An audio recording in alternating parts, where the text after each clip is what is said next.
রিয়াদ ভাই কি করতেছেন? আমি বৃক্ষরোপণ করতেছি, প্রকৃতিকে প্রকৃতির আপন রূপ ফিরিয়ে দিচ্ছি। একটা সময় আমাদের এখানে অনেক আম গাছ ছিল।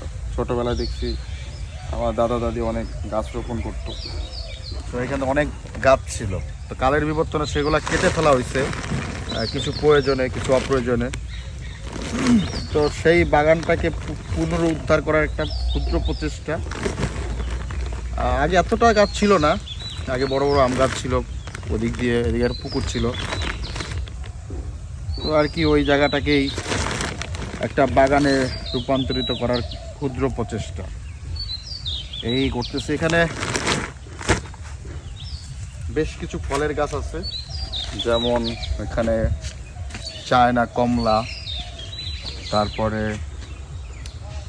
পেয়ারার যেই জাতটা আছে ভালো জাত, গ্রেড 8, 10 সেটা আছে। তারপরে এখানে আছে লেবু আছে, চায়না সিডলেস লেবু, ওই কণা দিয়ে লেবু, জাস্ট একটু সাইট্রাস টাইপেরই বাগানটা। লেবু জাতীয় যেই ফল আর হচ্ছে পেয়ারা জাতীয় ফল, যেহেতু এটা ডাউন বালির মধ্যে গর্ত করে বেড তৈরি করে লাগানো হইতেছে।